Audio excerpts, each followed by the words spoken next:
It is the 25th of December 1984. The time is 4 o'clock in the morning. The crew are informed that the enemy submarine has been sunk, and they secure from action stations. There is very little celebrating. One of the chefs in the galley quietly wishes the others a Merry Christmas with more than a hint of sarcasm. For Captain Cook, there are mixed feelings. He's very proud of his crew, who have performed superbly under such difficult circumstances, but also acutely aware that Trafalgar has already expended more than half a supply of torpedoes in a single encounter, and there are more enemy vessels on the way. The submarine resumes its patrol route, and sonar operators continue sweeping away, trying to find new contacts in the murky depths of the Norwegian Sea. Under the circumstances, there is little chance for any Christmas festivities at the moment, but in spite of this, a number of the crew are sporting quite absurd Santa hats while going about their duties. How the hats were gotten on board at such short notice is a benign little puzzle that will occupy the minds of the senior staff for quite some time.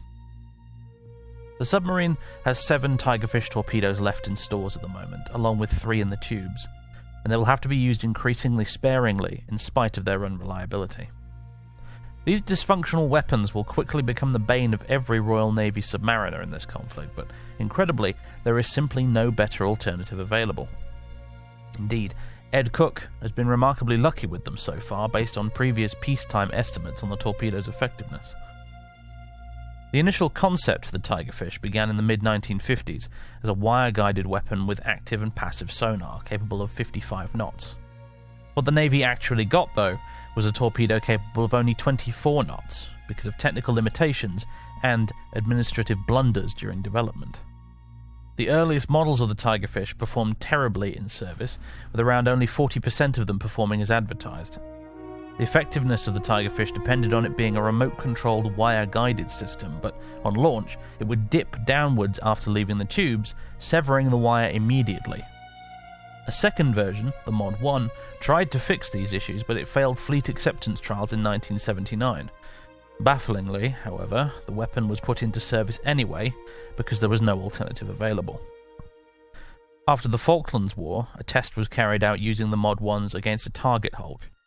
5 Tigerfish were fired, 2 of which completely failed to function, and the remaining 3 missed the target. There were some proposals to mount a tactical nuclear warhead in the Tigerfish in an attempt to make up for its lack of speed and accuracy, though thankfully none were ever carried out. Eventually, Marconi improved the design in the early 80s to the Mod 2, which was reported to be 80% effective, but only 600 Tigerfish were actually upgraded to the Mod 2 by 1987.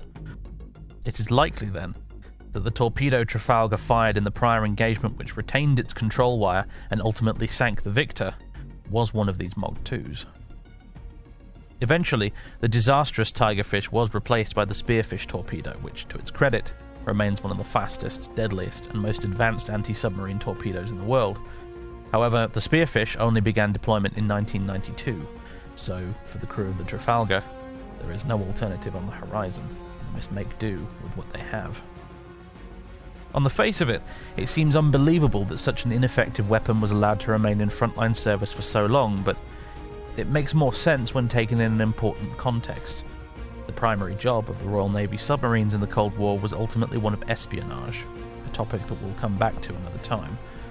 In all likelihood, if war broke out between the East and West, there was a very good chance that a resulting nuclear exchange would render the issue of malfunctioning torpedoes completely moot. It was probably never expected that a Tigerfish would ever be fired in anger, and indeed, in the real world, they never were, at least as far as we know.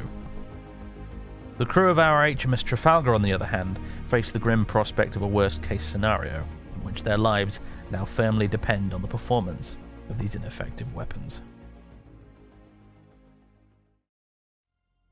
Ladies and gentlemen, boys and girls, welcome back to Cold Waters.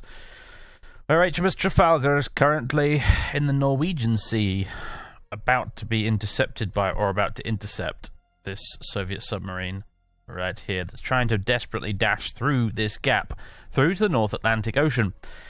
Previously, we encountered a Soviet submarine. It was a Victor III, and it was incredibly difficult to kill. Eventually, we got him because we managed to lure him into a silly position with a decoy. We fired a decoy, and amazingly, he actually went for it. And that's how we got him. Well, that, plus we had one of our torpedoes finally actually worked properly, and it kept its cable. We might not be so lucky next time. This is, of course, a Dead is Dead Iron Man series, so if the crew is lost and the boat goes down and we all die, that's the end of the series.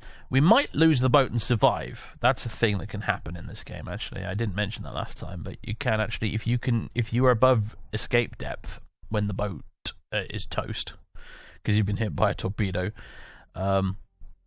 you can abandon ship, and then there is a chance that you'll either be picked up by friendly forces and rescued, and then you get a new sub and you can carry on the campaign, or alternatively you can get picked up by the Soviets and be made a prisoner of war, and then that's the campaign over. So that's something that could happen, but in all likelihood we should be so lucky, really, frankly. It'd be a bit weird anyway, considering historically I think Britain only had like 2 maybe 3 Trafalgar submarines. They had lots of other kinds of submarines around this period, but unfortunately none of them are playable currently in the mod, which is a bit of a shame. I hope in future versions of Dotmod they add more British submarines to the game, because that would be really cool. HMS Conqueror, who actually did sink a ship in the Falklands War, that was a Churchill class, I think, which is unfortunately not in the mod, but it'd be nice if it was. So anyway, right, let's unpause. I'm just going to remain completely stationary and sit in its path on the campaign map. That will ensure that we start the mission at a measly 5 knots at 15 meters depth, running nice and quiet. We will close to 15 kilometers. We'll make sure we've got all of our tubes loaded. And here we go. Hopefully it's not another Victor 3. If we're really unlucky, it might be a Sierra. Because I think that's the most advanced Soviet submarine of the era, is the Sierra. It's even worse than the Victor 3, basically. It wouldn't be fun. Something that doesn't have a towed array would be nice. We've got a moderate surface duct, apparently, and a strong thermal layer at 25 meters, which we might be able to exploit to our advantage, actually. It might also hinder us a great deal in trying to actually locate the enemy submarine as well, so... yeah, anyway. Right. All hands man battle state. No, you gotta remember to hit close too, haven't you? On sonar. Rig ship for ultra quiet. Okay, ultra quiet. Last bearing, nothing. Conduct faded. Okay, so we don't know where they are. On the campaign map, they were coming from this direction, so I think we'll probably find them that way somewhere. Let's come left to go about 357 degrees that way. Deploy our towed array. But if it's a submarine, it's probably below this very, very, very small duct and layer. And it's a strong layer as well, so... what I'm going to do, though, is I'm going to do the same thing we did last time. I'm going to come up to periscope depth. Depth 1, 2, dive by. And we're going to poke the radar out of the water and see if we can find any surface contacts, merchant ships and whatnot. I didn't bother to go after the merchant ship at the end of the last episode. If we find another one today, we might do it. Steady course. Okay, we good? Dive at 12 meters, alright. Let's poke the radar mast up. There aren't any surface warships around because there weren't any on the campaign map. Luckily, you can... That's always a guarantee. If you didn't, if the group you're attacking on the campaign map doesn't have the surface ship icon, there aren't going to be any.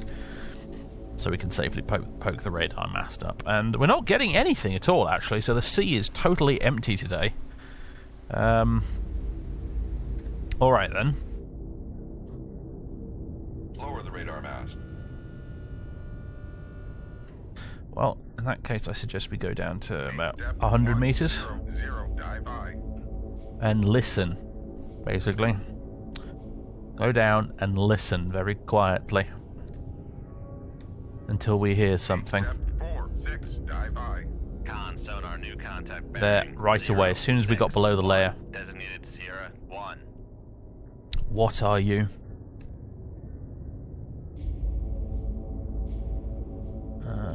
I'm struggling to find a profile that matches here, actually.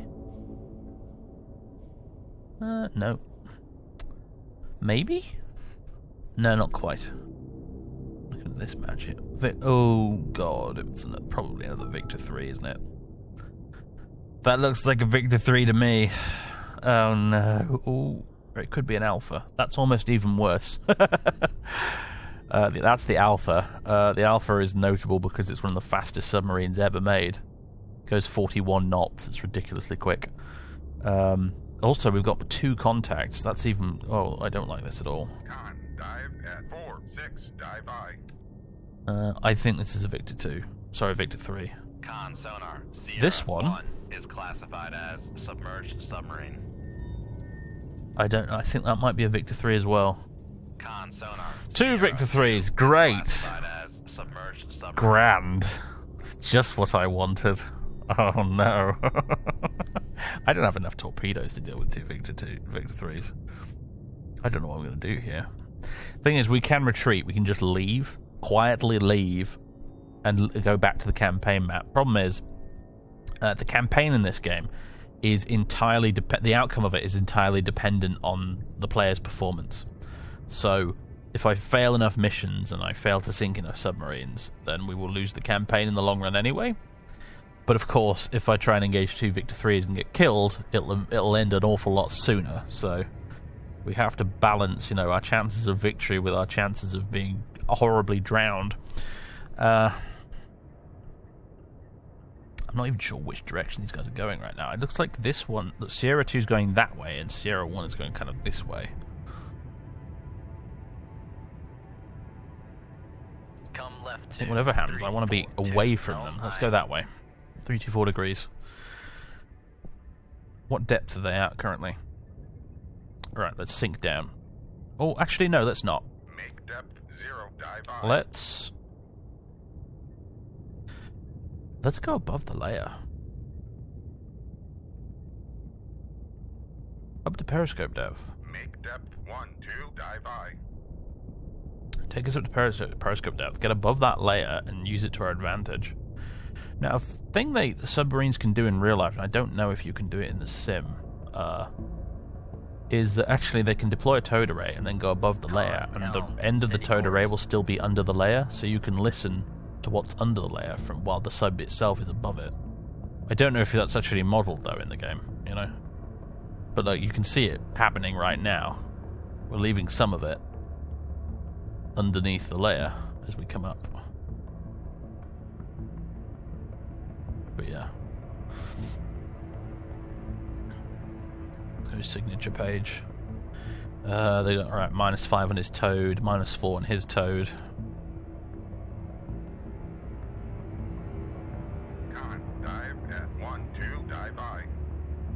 They keep going the direction they're going, they probably won't detect us.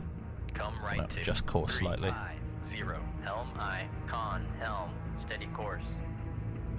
So I mean, evading these guys completely and staying quiet is not the hard part. Ultimately, obviously, if they decide to do a random active search, they'll find us, and there is always the chance they might decide to do that. But assuming they don't, they probably won't find us. The problem is, if we want to sink them, we do actually have to attack, and if we do so, they will find us. But basically, because of those towed arrays, it gives them such a huge advantage having a towed array. In fact, or to put it another way, you're at a huge disadvantage if you don't have a towed array, because someone can sneak up behind you, fire a torpedo, and you will not know what's happened until it's exploded and your boat is flooding. So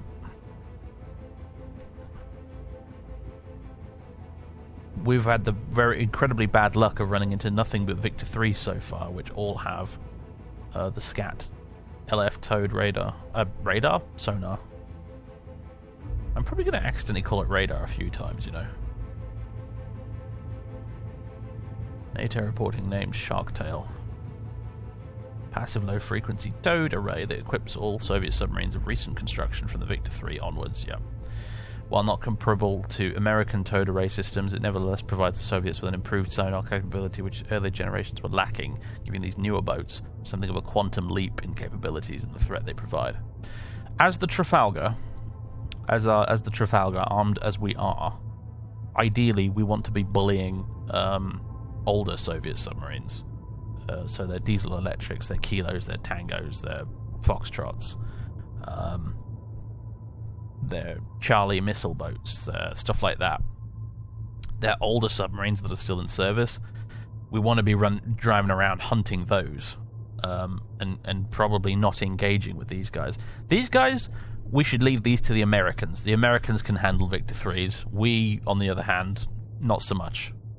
Unfortunately, we don't really have the choice in this game, because you never get any friendlies in this game in the same mission as you, which is a real unfortunate thing.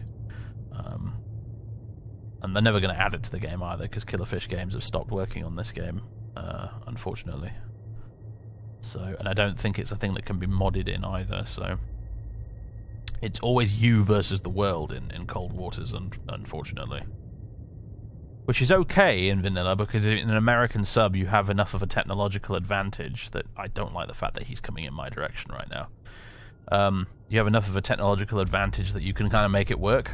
It's still difficult, but you can make it work. But in the Trafalgar, sometimes we're going to encounter scenarios a bit like this one, where it's just like, what can I do, right? I guess maybe our best bet right now would be a decoy, maybe? We fire a decoy, we hope they go for it, and that might give us the distraction we need, but actually putting that into practice, I can't even begin to think about how I'd do that. This Victor is worrying me. He's almost acting as if he's heard us, even though he can't possibly have done so. I think he's just doing a zigzag. Yeah, he is. He was going in this direction, now he's turned to remain parallel with his friendo down there. Unfortunately, that means he's going to get dreadfully close to us. We do have the layer, and that's probably the only reason he hasn't spotted us yet.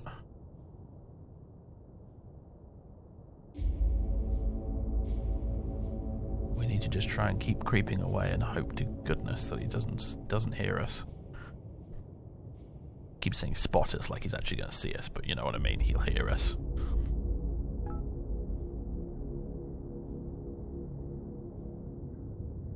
Still at 0, -1 on the toad, and he's actually turning away now, so we're good. We're phew. That's all I have to say about that. Let's make a right turn, go this way. 65, helm aye. Con, helm, steady course. If they were Victor 2s, we might stand a good chance of getting at least one of them. Because Victor 2s don't have the towed array. Same boat in virtually every respect, just doesn't have the towed array. But therefore that makes it so much easier to hunt.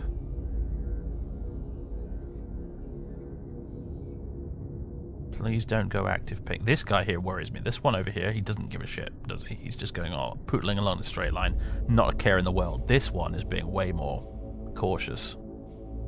He's zigzagging around. He's having a listen.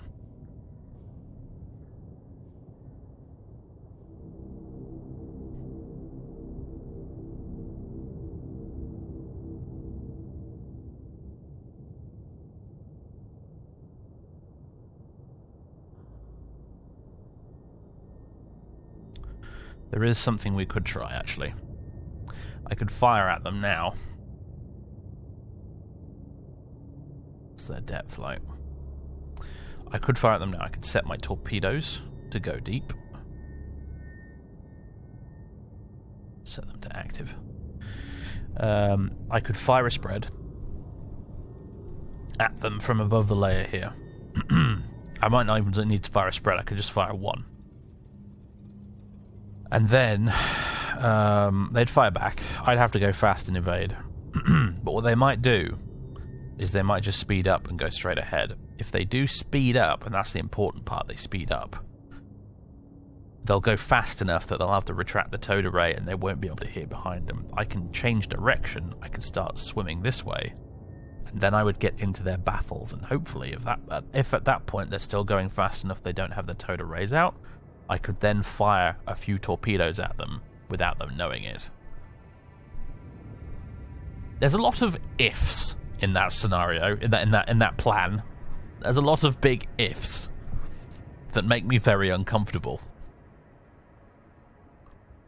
The sensible thing to do here is to just let the buggers go, especially since we've only got 10 torpedoes left.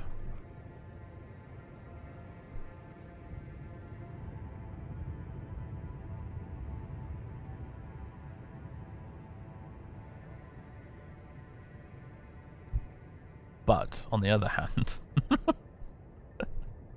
fortune favours the bold, right?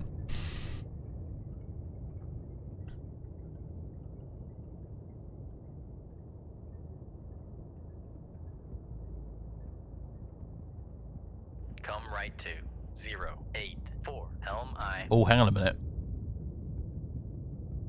This guy here, he's sped up. He can't hear us. Everything's at minus 50. What speed is he doing? He's doing 10 knots right now. I think he's retracted his array or something. The other one would hear us if we were to launch right now. He wouldn't. One of them not being able to hear us, I might take. I think I'm going to do this. I'm going to fire a single torpedo. Steady course. And a noisemaker. That's what I'm going to do. Can't change the depth on the noisemaker, unfortunately. I'm going to fire a single torpedo this way. Con fire control. Okay, wire break. Noisemaker. Go. This way. In fact, go that way. Shoot 2-5. Aye, sir. They haven't counter-launched yet.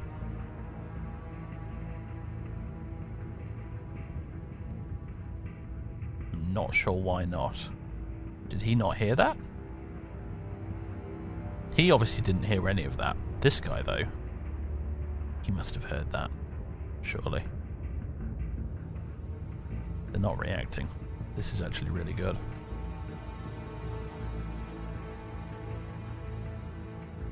Con sonar. There it is. Transient from Sierra 1. Con sonar. I'm going to launch another one in this direction. Sierra 1. And now, going to go down at 600 maximum speed. They're launching missiles as well. Okay, time to go. Drop a decoy. We need to go deep as possible. Retract the towed array if we can. I don't know if we're going to be able to retract it in time. It might break, unfortunately. In which case we'll have to go back to port and get it fixed. No, it looks like we managed to retract it in time. Okay, good. Con sonar regained contact on Sierra 2, bearing 186. Come right to 108. Yeah, so just our course slightly this way. Con helm, steady course. They're still maintaining course in this direction, looks like. Con sonar, no longer cavitating. So maybe the plan will work, we'll see. Let's reload. Reload another decoy as well.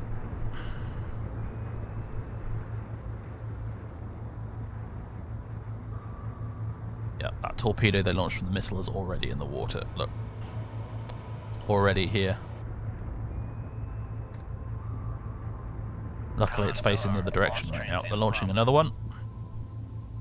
We're going to be down at 600 meters for a while, I think, if they keep launching these. Yeah, it's the launch. The Sierra 2 launched that one.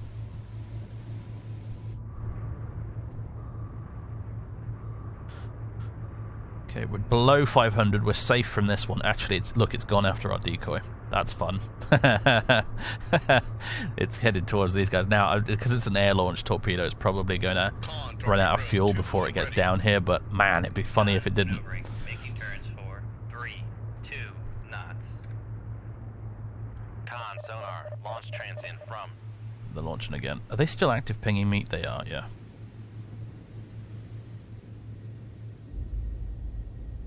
Yeah, let's just keep moving. Oh, what's it doing now? Just making another left turn. It's probably going to come back round again and go after the decoy again. Wow, what happened there? Total miscalculation on my position there.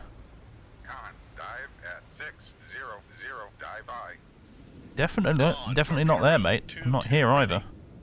Interesting.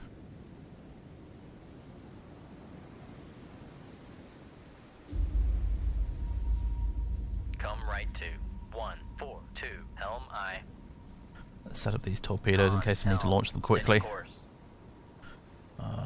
Leave that. Yeah, change that off the deep setting. We can't go any deeper than we are already. Look, see, both of these are now going for the decoy.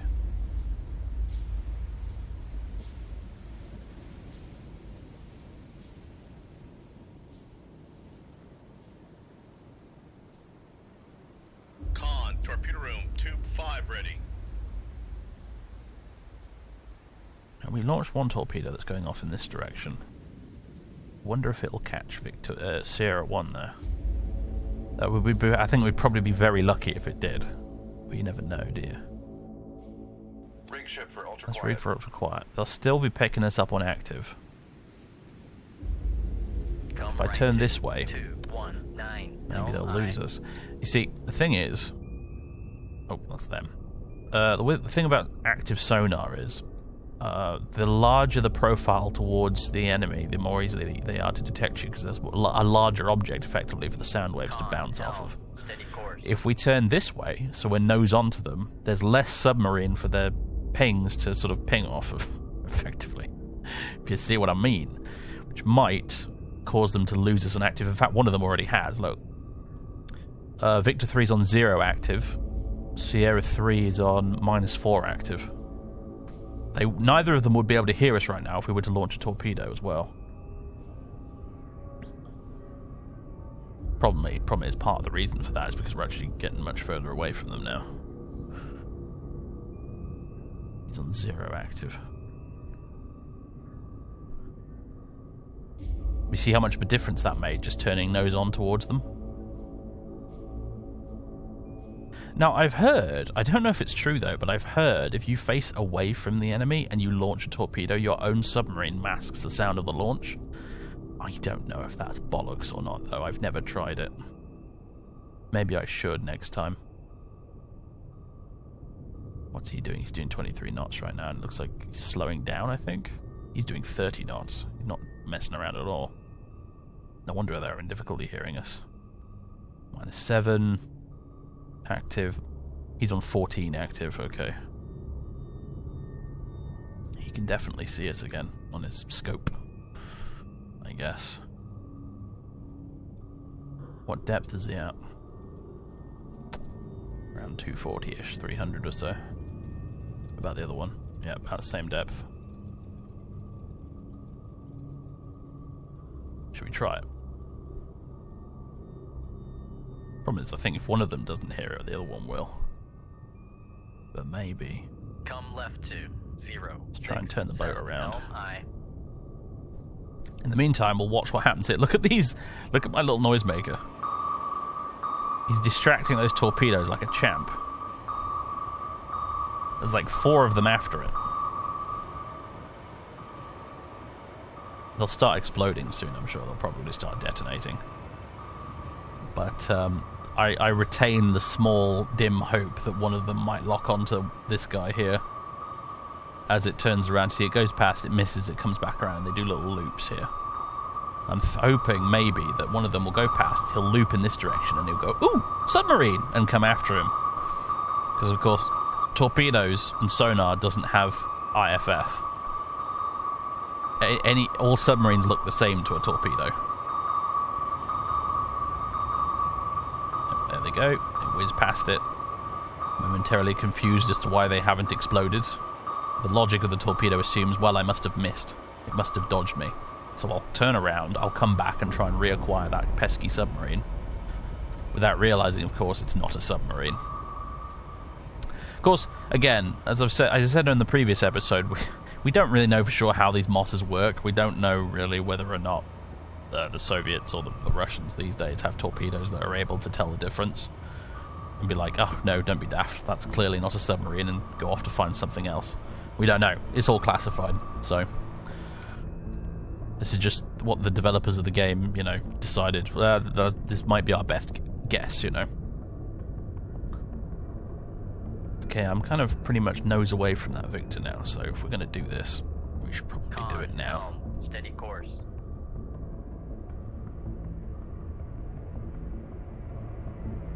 I don't really have... I feel like I don't have torpedoes to waste on speculative shots like this, though.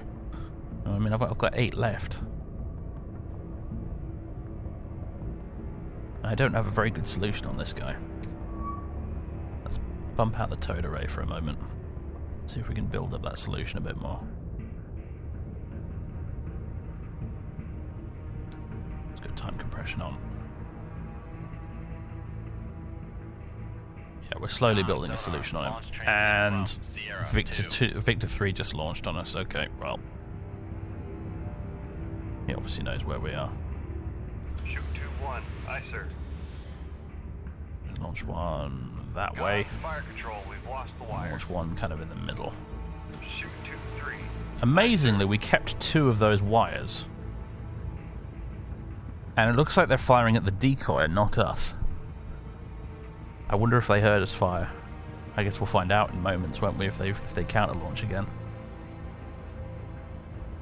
But we've kept 2 wires this time, which was unlikely. I feel like we ought to. Sierra 2 is cavitating. Victor 3 is cavitating. Right, cavitating is what happens when, if we can switch the camera to him as soon as we're able to actually see him. There we go. Cavitating basically is when you start going so fast, the propeller moves around so fast that some of the physics to do with how much water it's trying to push out or whatever happens, and it produces bubbles and makes lots of noise. So he's slowed down now and he's not cavitating anymore. And if you cavitate, and it's depth dependent how easily you cavitate. Oh, they're launching again. I feel like those ones might be coming for us. I'm not sure. They're moving. We can hear them remarkably well.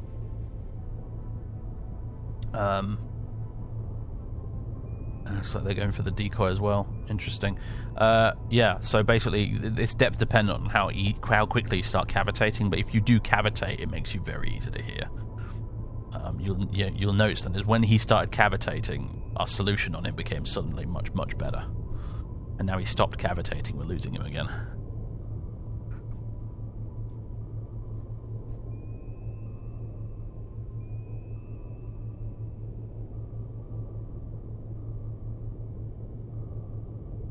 Well, at least one of them has been fooled by the decoy. That's good. My God, if he's really where he is, and one of these torpedoes goes past the decoy, I mean, it's not gone active yet. It's still green. He could end up shooting his own mate there. That's all I'm thinking. Now it's gone active, and it's already past the decoy. Oh boy. If I was this guy, I'd be like, might be a good idea to get out of the way now.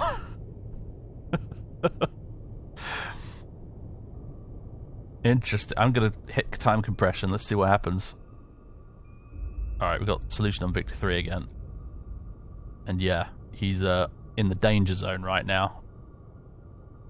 This one's broken away and is doing a snake search pattern.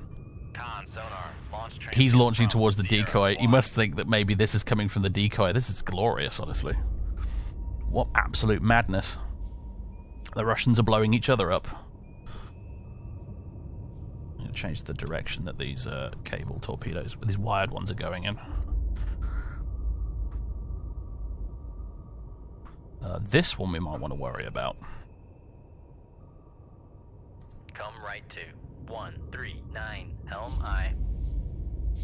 I think we're going to want to speed up. I wonder if I can get away with 10 knots without snapping my wires.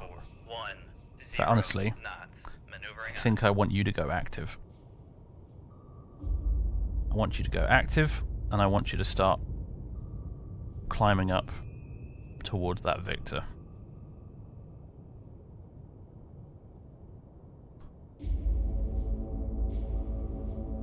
And we'll do the same with the other one in a moment.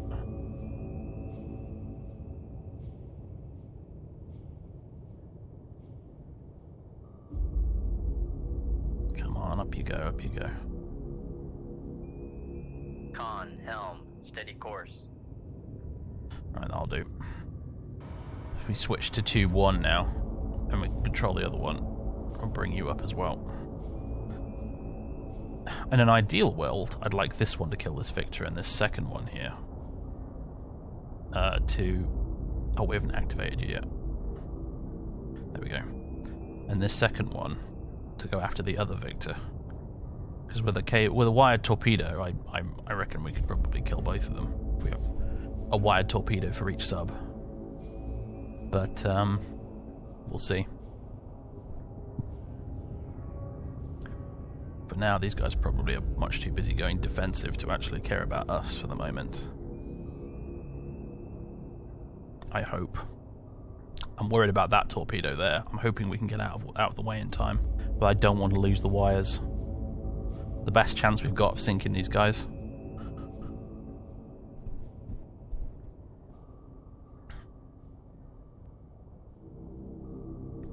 I'm hoping that if we get far enough out of this way and we're deep enough, maybe it won't go for us, but it's risky. It's very risky. I don't know what speed we'll end up losing the wires at, you see.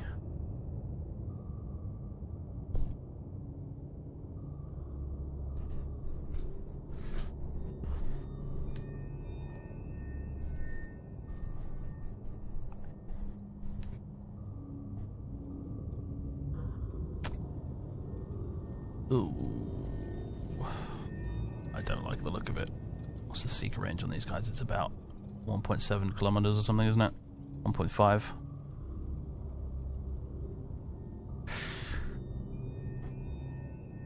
Well, if it comes after us, we're going to be very busy evading for a while.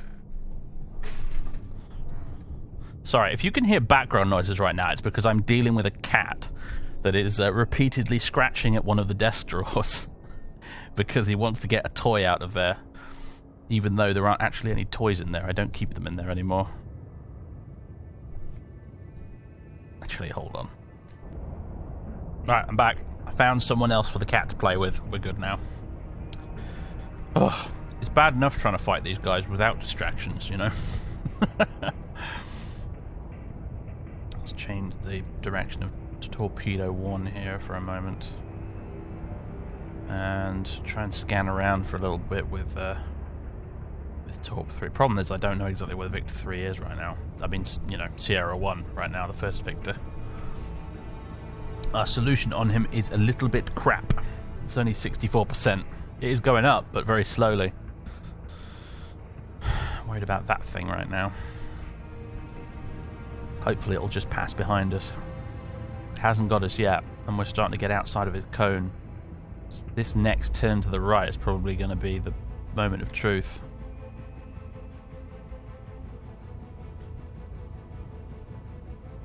Okay, he hasn't got us yet.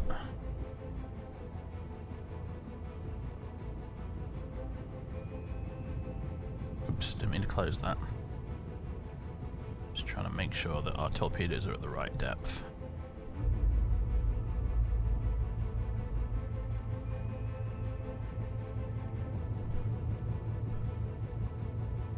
Yeah, they're breaknecking it away from us. They might just outrun these torpedoes, honestly. If they do, then well, that's that, I guess. Looks like we've evaded this one. That one's still going after the decoy.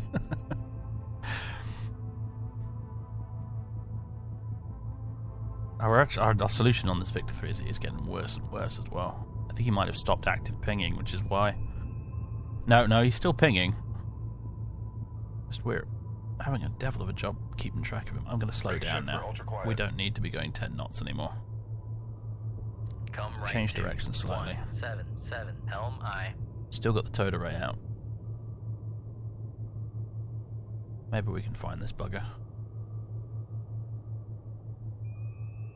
I don't know if we can catch this Victor 3. The Sierra 2, I think he might be beyond our reach at this point.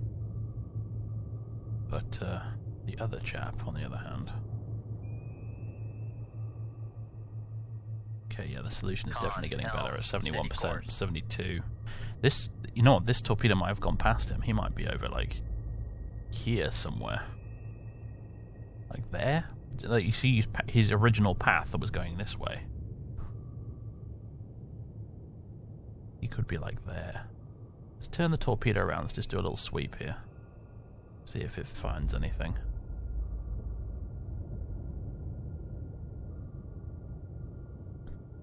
Has he changed depth at all? Not very much, no. Where are you, Sierra 1? Where are you? Around here somewhere.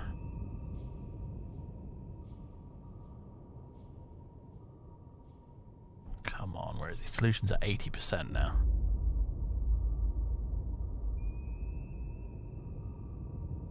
I'm going to do a 360 with this torpedo.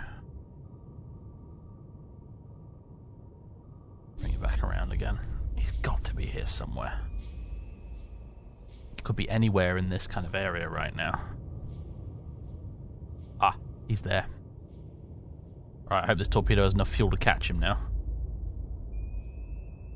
You can see the dot there, the interception dot, moving because he seems to be turning. To adjust the trajectory of 1 momentarily. Problem is, the top speed of these terrible Tigerfish is 35 knots. He over there is already doing 30, I think. Yeah, he's doing 30, so we're catching up at him at a rate of 5 knots. So 5 nautical miles an hour. Which means that our chances of actually catching the guy are probably very slim. But I'm going to keep it pointed in that direction because I'm thinking and I'm hoping it still hasn't actually managed to get a lock on him where it's well within his sensor cone. He just can't seem to find the bastard. Come on. Actually, he's gone a little deeper. Let's match him. There we go. Come on, torpedo 3. Come on. He's right there, man. Con, fire control, There we go. Weapon acquired. We've acquired him. Con sonar, noisemaker bearing 262.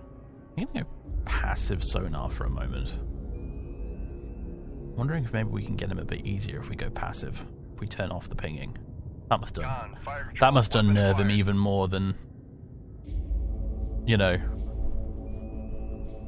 than hearing the pinging is hearing the pinging suddenly stop.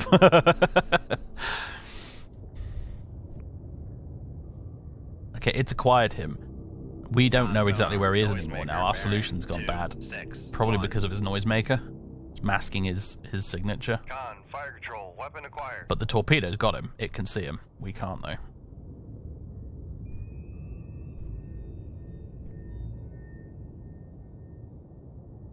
Question is he going to evade it with noisemakers long enough? Time to run. He's got 6 minutes to run on this torpedo before it runs out of fuel. Con sonar, noisemaker bearing 259. Okay. We seem to have him again.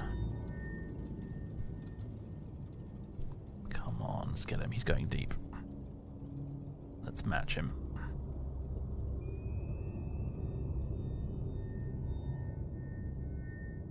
Come on, little torpedo. Yeah, go for him.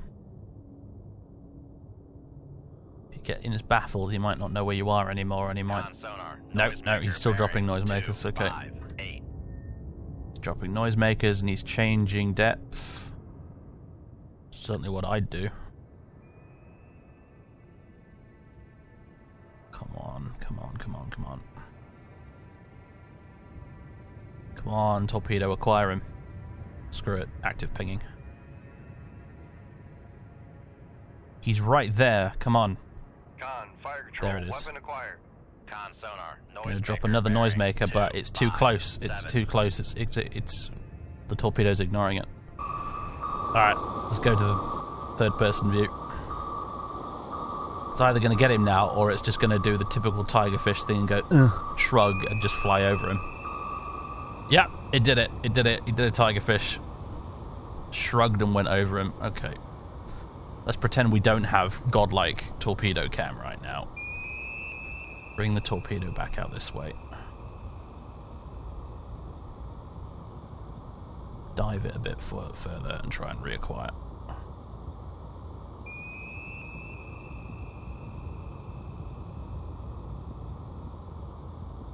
Con sonar, Got him. noisemaker bearing Although he dropped a noisemaker at just the right moment to spoof it. Con, fire control, There we go. weapon If it acquired. wasn't a wire-guided torpedo, that would have been a perfect maneuver. But unfortunately, we're able to manually override.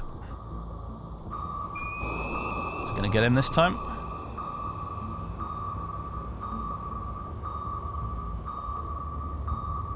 Looks like it might. No, it just... Oh. 3 minutes 38 seconds to run on this torpedo.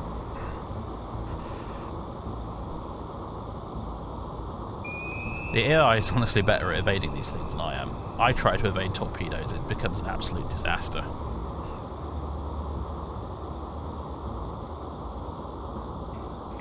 Fire control, weapon countermeasure homing. No, don't countermeasure Fire home. control, Right. weapon acquired. Sonar, noisemaker bearing 25. It's ignoring his noisemaker.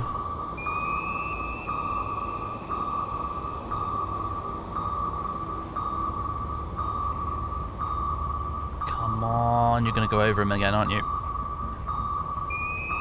You stupid tigerfish.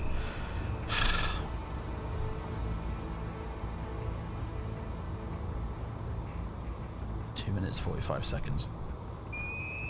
How's the other one doing? It's still chasing the Victor, but I don't know if it's going to get him. I need to change its bearing a little bit, actually. There we go.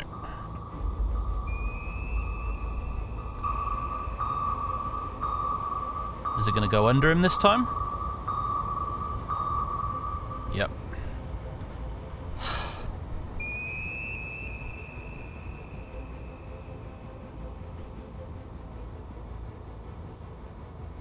Gives so much to being an American sub with torpedoes that actually work right now.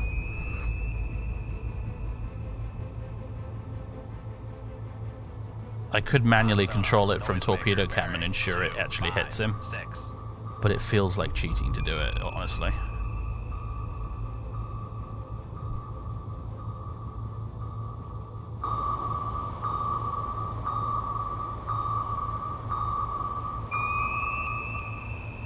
Could attempt a little bit more manual control there, because otherwise he's just going to keep avoiding it again and again and again.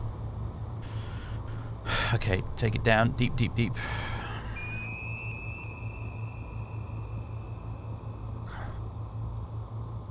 Sonar, noisemaker bearing 2. Ignore the noisemaker. 5.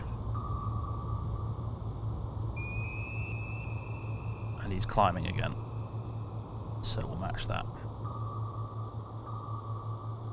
Match that manually with the torpedo controls instead of relying on the torpedo itself to automatically do it.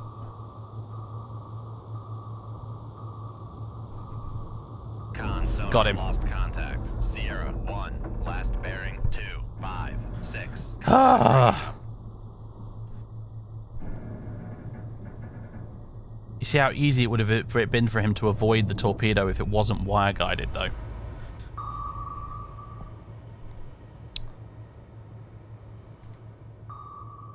That's why I have to fire multiple sometimes, because like quite often, you know, in a scenario like that, he'll continually, and the other one's gone, and the Victor's turning around. Sonar, lost contact. Yeah, we've lost him. Sierra 2, I think it might be time to disengage. We got one of them, and I think that's the best we're going to hope for today. Right. Yeah. How many torpedoes do we have left? We've got 5 Tigerfish left. Let's load a couple of them. Yeah. There we go. We got a Victor 3, which I'm more than happy with, if I'm honest. It's a bit of a gamey aside, actually. If you do sink half the subs or ships in a mission, that does usually count as a success, so I'm going to consider that a success. Or just disengage now. In fact, we're probably already far enough away to just disengage. Yeah, we are. And, yeah. We'll call it quits. One of them, I'm afraid, got past us through into the Atlantic. That's the best we were able to do. The Americans will have to deal with him, I suppose. Leave combat. Sunk and escaped, yep. We've got 5 Tigerfish remaining. We're going to want to go back to Faslane pronto, really, after this. Excellent job on intercepting and destroying Soviet submarine assets. You and your crew have given us a big morale boost. Keep up the good work. New orders to be issued shortly on this downlink. Those orders better be returned to base. Early victory against Red subs. A NATO spokesman announced today that several Soviet submarines had been confirmed sunk before reaching the North Atlantic. While no details were provided in official statements, inside sources confirmed that small numbers of American attack submarines and maritime patrol aircraft had arrived in theatre and were taking part in operations. Nothing about us, of course. Oh yeah, it's all the Americans. They're going to take credit. Early NATO's naval successes were met with some measured optimism in the West, though members of the media decried the lack of more definitive information provided by military staff. I just don't think we have enough information to tell how naval forces are doing, said one commentator. Okay. New orders. Intelligence reports that an enemy surface task force is preparing to sail from Murmansk for a patrol in the vicinity of the Norwegian Sea. The warships are armed with long-range cruise missiles and could wreak havoc on vital NATO supply convoys. You are ordered to intercept and destroy this task force. No other friendly units are in a position to intercept the enemy in time. Neither am I, if I'm honest. Patrol area Blue 47. Locate and sink capital ships.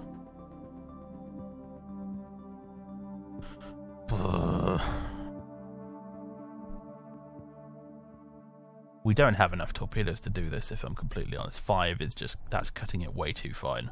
If we used all 5, we might stand a chance of maybe getting them. We don't have any anti-ship missiles because we decided not to go with those. And they wouldn't do us any good anyway, I don't think. The problem with missiles is they immediately reveal your position, and they usually just get shot down. I have more luck in the Soviet submarines, Soviet missile subs, because they carry batteries of like 15 to 20 missiles, and with those you can get some serious work done. You can actually overwhelm the enemy defenses and bring them down. But I find the harpoons, like the 3 or 4 harpoons that you get in this, they're just completely not up to the job, honestly. They're really not. I mean, I don't know, maybe I'm wrong. Maybe it's been a while. Maybe I should do a single mission at some point off screen and test that theory, but I think harpoons are a waste of time, generally. Anyway, you can see we've got some upgrades here, thanks to our experience we've gained. Damage control has gone up. System repair speed is 104% now. We get an extra decibel of self-noise reduction, which is nice. And navigation's gone up a bit as well. Signal noise from speed has gone down, which basically means that it'll be easier to identify enemy ships while we're going faster. You know, the waterfall sonar display in the bottom right, that will be clearer, I think, by 2%. I think that's how that works anyway. I'm not sure. Continue. Alright, exo status report. Let's get the tubes loaded. And continue on course. And pause. Blue 47. Blue 47 is there. It was Blue 47, right? Review orders. Blue 47. The question is, do we have time to get back to Faslane, rearm, and then get over here to intercept the task force? I don't think we do. The surface task forces, they move really, really fast on the campaign map. If it's leaving Murmansk now, we probably don't have very long to intercept it at all. Oh boy. Well, ladies and gentlemen, that will be next time, because we're done for this episode. Thank you very much for tuning in. I hope you've enjoyed it. Nail-biting stuff, this game. It's why I love it, honestly. And I hope you'll join me for next week, next week, I don't know how often I'm going to upload these videos yet. Next time, we'll say that. Next time, when we might be going after a Soviet task force with only 5 torpedoes left. Well, technically we have 5 of those World War II torpedoes, but there's no way we'll be able to get close enough to an enemy task force with those things and without being spotted. So, I mean, I loaded them for a bit of authenticity and for maybe occasionally sinking a lone merchant ship, but realistically the chances of us doing a reenactment of the General Belgrano sinking is very slim, because the Soviet surface ships in this game are just way, way too on the ball when it comes to their detection abilities. They will spot you very easily if you get too close. So, yeah. Right. Thanks very much, everybody. Give us a like, give us a sub if you haven't already, and I'll catch you next time.